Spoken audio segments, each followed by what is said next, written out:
So what would it mean to me to become an IFBB pro? To become a pro would mean so much to me. This shit isn't handed out to you. This shit is hard to get. It's so hard to get. You know, a lot of people don't make it. People who want to make it don't make it because it's damn hard, you know? It's, you're swimming with the sharks, and if you don't swim fast enough, you get eaten, you're gonna get bitten. If I say again, what does becoming an IFBB pro mean to me? It means absolutely everything. You know, I'm putting everything on the line for this. Let's get it, people.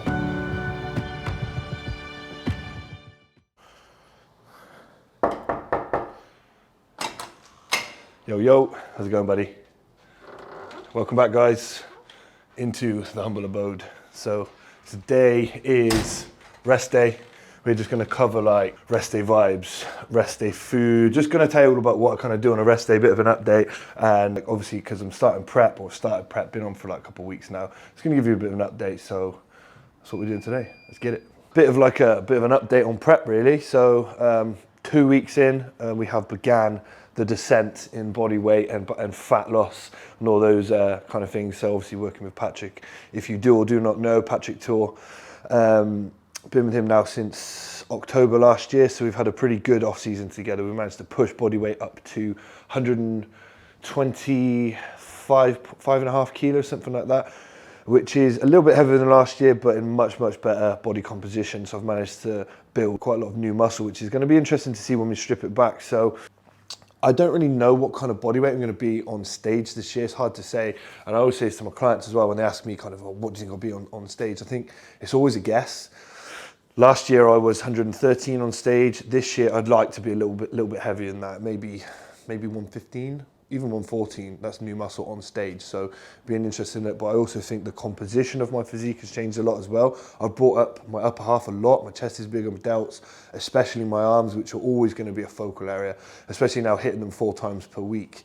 Obviously not single sessions, but surrounding other sessions too. So my training stimulus has changed quite a lot. But obviously today being a rest day, I have, well, actually every day we now have cardio in, so 30 minutes cardio per day. Patrick didn't want to bring down the food anymore because he's quite an advocate of obviously keeping food as high as possible throughout prep. So what we had was an initial drop. So I was eating circa 6K calories. I'm now on just over 5,000 on a training day and a little bit less than that on a lower day as well. I'll go through that in a minute with you too. So food has been dropped, and after the first week, we had no cardio, so food was dropped. We had a nice little drop of about 3 kilos initially, and I got leaner straight away. Well, I wouldn't say leaner, it wasn't fat loss, it was water loss, and essentially that's what the sort of the weight loss was. Definitely cleaned up, and then what we've done is we've put in that extra 30 minutes of cardio last week, so I've had about 4 or 5 days now of doing cardio. Nothing crazy, no hit cardio or anything like that. It's very slow, you know, low intensity cardio. You'd probably look at me and be like, bro, you even doing cardio? So it's pretty chill. But again, you know, it's like the heavier your body mass, the more calories you burn at a higher body weight. So just walking for me now is perfect. I did a bit of bike the other day. Again, it's just relatively low intensity. I mean, I won't even go on the Stairmaster. Luckily enough, I'm in a position whereby I burn fat quite easily, and it's harder for me to maintain my body mass. So that's what I mean. It's a catch-22. I can get lean quick, but it's harder to maintain muscle mass, and it's certainly harder to build muscle mass. So I'm really happy with what we have achieved in this off season. So again, rest day today will just be steps. Like this morning I went out, I walked to the gym. Gym's about a 10-minute walk away. It's not the gym I train at, but it's the gym I do cardio at. It's actually the gym I used to PT at as well. Obviously don't PT there anymore. I'm gonna be, well, I've already been down there, walk down there, do my cardio for 30 minutes, have a shower, and walk back. Actually today I stayed down there, took my laptop with me and did some client check-ins, because today, obviously being a rest day, is also a Monday. It's a check-in day. For my clients, I've got Mondays, Tuesdays and Thursdays as kind of bigger check-in days. People check in every day, but they're my bigger check-in days. So yeah, that's pretty much kind of a rundown on rest day. I like to try and chill out as much as possible. Obviously coming off the back of 2 heavier training days, chest and legs. I'm pretty knackered today, to be fair, and I'm always very welcoming of a rest day. So I just try and rest. I do a lot of work. I probably have a nap throughout the day. And I get my cardio done as well, and then obviously eat my lower rest day food. So that's kind of a bit of a roundup of rest day, and I'll talk you through my diet now.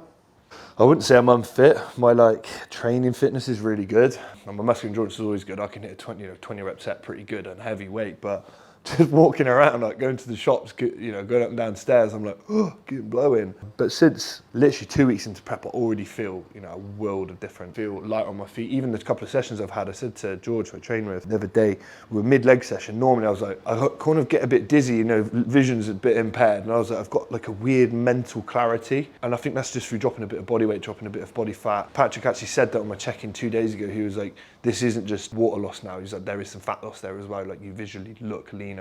Which was nice to hear at sort of 2 weeks in. I always know that I come in quick, but it's nice to hear from Patrick himself that we're moving in the right direction. He's really happy with progress so far. He was like, you do come in quick, don't you? Because I said that before. I was like, I come down quick, and he's like, wow, you do come in quick. So it's interesting to see the rate of progress is now, especially now with more muscle on the frame.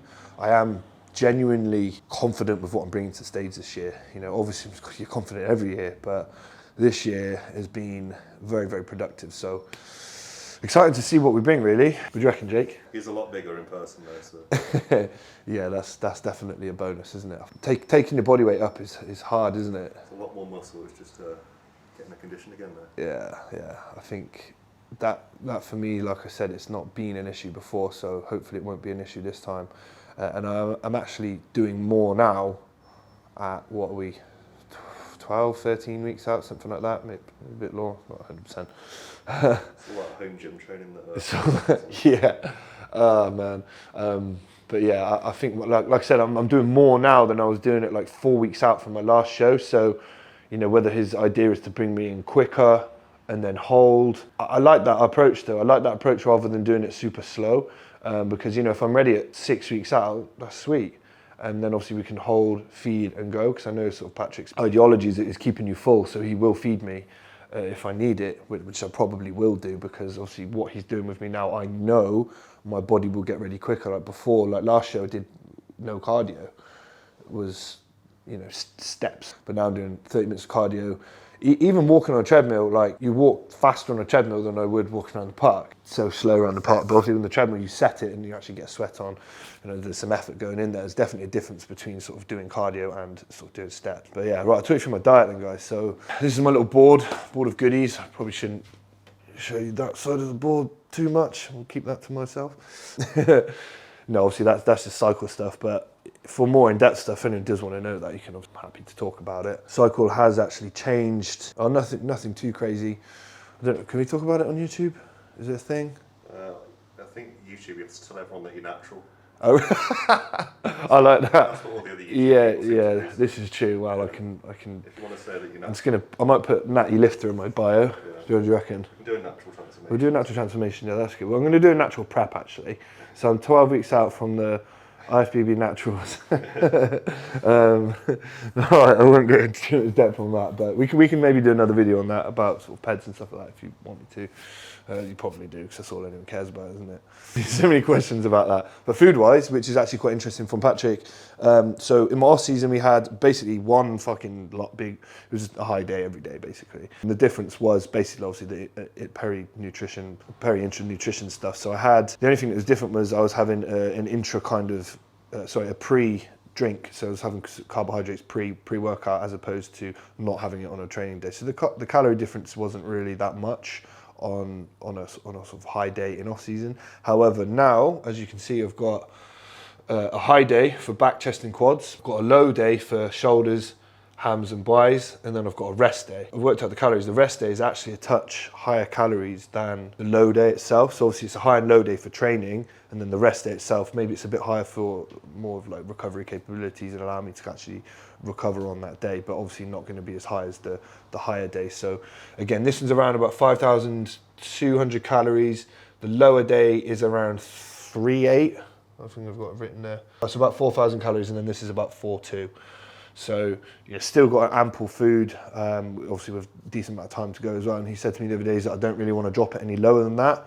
That's why we put the cardio in. So I am now expecting quite a fast rate of change in terms of weight loss, fat loss, not necessarily weight loss, but more fat loss. I expect myself to kind of get quite a bit leaner over the coming weeks. Like that 30 minutes cardio per day is going to allow me a lot of adaptation before we need to make a further change to output, input, or potentially cycle and things like that. Also, like, there are going to be some cycle changes as of, I think, today or tomorrow, which are going to sort of speed that up again. So again, like I said, I'm going to definitely be ready early. So it's going to be exciting to see. And then obviously we can hold, pull. And that's a nice place to be, personally. Because I spent fucking 8 months ready last year. So it's going to be chill this year. As you can see, obviously everything's whole foods. So the way in which we run it is I hit 2 meals before training. And then this is kind of like my pre and post workout bits and bobs. So pre-training on a back, chest and quads day, I'll obviously have a meal. This is about 2.5 hours pre-workout. So I'll have my cream of rice, whey and a bagel. This is on the high days, obviously. And then about 45 minutes pre-workout. So about 2.5 hours pre-workout, it goes the meal. And then about 45 minutes pre-workout goes in the drink, which is 50 grams of cyclic dextrin, a banana, 5 grams of creatine, 10 grams of EAA. And that allows me, like, when I train, I just feel so good from a digestive perspective. Before, sometimes I'd be ramming in a meal like 60 to 90 minutes pre-workout. And sometimes, especially on these higher days, you know, you're really exerting yourself. It just sits on you a little bit. And then you're trying to drink an intro and it's like, oh, I can't get it in. But because this has gone in good amount of time before I'm actually training, then obviously that's just a drink, so that just sits nicely, and that allows me to then drink my fluids intra-workout, and it just sits real nice, and I don't have any of that like gastric bloating or anything like that when I'm training, which allows me to feel good, train good, all that shit. So that's where we're at on that front. Same with the low day as well, except I don't have a bagel on that day, and I have half the amount of cyclic dextrin. So obviously, as you can see, the calories are a little bit lower on the low day based off of that. And the post is also a bit different as well. So I don't just straight away eat. I'm never really that hungry anyway. So straight away I will have 50 grams of cyclic dextrin, 30 grams of hydrolyzed whey, post-workout on a high day, and then the same on a low day, except it's 30 grams of cyclic dextrin. So a little bit lower again, as you can see. So we have those differing days, high, low, rest day. And I know sometimes he might also, you know, maybe chuck in a low day on one of the usual higher days, but that may be something down the line when we need to kind of stimulate a little bit more fat loss. But at the moment, we're all good. So this is the setup that we've got. 30 minutes of cardio. Steps wise, he hasn't given me steps to hit, which is kind of weird because I'm used to kind of like being really vigilant with step count, and I'm like that with all my clients as well. But he was like, just continue doing what you're doing. So I kind of am, but without being like, right, it's 8,000 steps a day. I do my day and it is what it is, but I kind of do the same shit every day anyway. So it's within kind of, I would say 6,000 to 8,000 steps per day. That's kind of where I'm at. So I know that's an average. So one day could be 7.5, one day could be 6.5, one day, you know, it's roughly within that same region without me specifically trying to hit a step count, which again is quite nice from a mindset standpoint, because I'm not like, I don't feel a slave to steps, if you know what I mean, which isn't a bad thing. But when I've got so much other shit going on, it's quite nice. I mean, if I was doing like 3,000 a day, then a 10,000 a day, that probably wouldn't work. So still got to have that element of keeping the variables the same. So even though I'm not tracking it, I am tracking it, but even though I'm not hitting a specific step count, there's still the variable's still within a certain standpoint. So that's pretty much my update on prep, guys, where I'm at, my diet, my training, my cardio. So if you guys have any more questions about anything about how I'm running things, or how Patrick's running things, obviously he's in charge, not me. I'm like a monkey, I just do what he tells me to do. I'll turn up to train and train hard, and I eat the food. And yeah, that's pretty much me from there. So like I said, if you guys have any more questions about that, how I run my rest day, I've also got some soft tissue work tonight as well, because I've got a bit of a trapped nerve in my neck about here on the back, obviously, and it's a little bit, yeah, it's a little bit tight. So most times on rest days, I also get some treatment. Like my last rest day, I went and got some chiropractic work. I pretty much do that once or twice a week now, especially going through prep. My body just gets hooked and a little bit battered. So if you guys aren't staying on top of your treatment, just make sure you do. Because I speak to guys who train really hard for years and years and they just don't get treatment. Like, you're going to break. Trust me, I broke myself and then decided to do all that. So, but yeah, I wish I started it earlier. So yeah. Anyway, guys, like I said, any more questions, hit me up in the comments below and I'll be sure to help you out. Rolling motherfuckers. So what would it mean to me to become an IFBB pro? You know, to become an IFBB pro for me is like the highest accolade in bodybuilding. You know, obviously apart from winning pro shows and going to the Olympia, but the standard of bodybuilding that you turn into once you turn a pro is elite, and I've always measured myself against elite people and elite standards, and it's a place that I want to be. You know, from a bodybuilding perspective, I've put my heart, soul, my life, you know, sacrificed so much to get to where I am right now. To become a pro would mean so much to me. You know, I've tried so hard to become the best version of me that I can as a person, as a bodybuilder, as a coach, as a competitor, and it's a culmination of all these things coming together. It's, you know, you don't just become an IFBB pro overnight. It's a culmination of years of work, of dedication, of sacrifice, of commitment, you know, of beating on your craft, you know, and this shit isn't handed out to you. This shit is hard to get. It's so hard to get, and that's why there aren't many IFBB pros in the grand scheme of things, you know, compared to amateurs. You know, a lot of people don't make it. People who want to make it don't make it because it's damn hard, you know. It's you're swimming with the sharks, and if you don't swim fast enough, you're gonna get eaten, you're gonna get bitten. And I do not plan on getting eaten. I plan on being one of the sharks in the shark tank, and, you know, being a competitive guy that I am. I always want to rise to the top, and I've been beat down a number of times, you know. I haven't always been the best, and I'm not the best. But, you know, it's the underdogs, the people who are at the bottom of the hill trying to get to the top, who keep the people at the top on their toes. And that is full well my plan, to come in the best that I can, you know, to be that guy who's challenging for the top spots. You know, year on year now, I've got better. I've got beat down, I've come back, I've gotten better, I've got a better placing, I've got beat down, I've come back. I've not placed last year, and that put a fucking fire inside me, I promise you that. Because I said to myself, after I fucking didn't place last year in 2 shows back to back, that hit me hard, man. You know, looking back on it now, I put so much effort into last year's prep. I just didn't bring the goods. You know, there's so many varying factors that happened along the way, but at the end of the day, I didn't bring the goods. It doesn't matter what the fuck happened along the way. You know, life is life, and at the end of the day, the judges see what you put on stage, and what I put on stage last year wasn't good enough. And that's when I said to myself, that shit will never happen again. I would never not place at a show again. But it's humbling experiences like that make you better. You know, you've got to go and take the losses with the wins. You've got to, you know, get dust kicked in your face from time to time, because that's, you know, what really humbles you and makes you realize this shit is real, and realize that it's worth it. Because if you went in and you just, you know, won every show and you never got beat down, where would the worth in that be? Do you know what I mean? You know, to get beat down and then come back and get beat down again and then come back and then take the fucking win. There's some kudos in that. There's some value in that to me, and that's what I fully well plan on doing.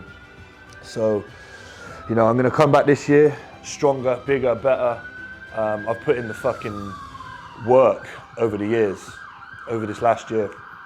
I've literally brought something that I'm going to be really, really happy with. So this prep is going to be the best one yet. It's going to be the one that I've worked the hardest for. You know, I've always worked hard, but this year I'm going to put even more effort into to take that win, and I just can't wait to get on stage this year and show everyone what I've built, what I've been working on. So if I say it again, what does becoming an IFBB pro mean to me? It means absolutely everything. You know, I'm putting everything on the line for this. Everything on the line, made sacrifice after sacrifice to become the best. And this year, you will see the very best Joe Ballinger that there's ever been. Mark my words. So let's get it, people.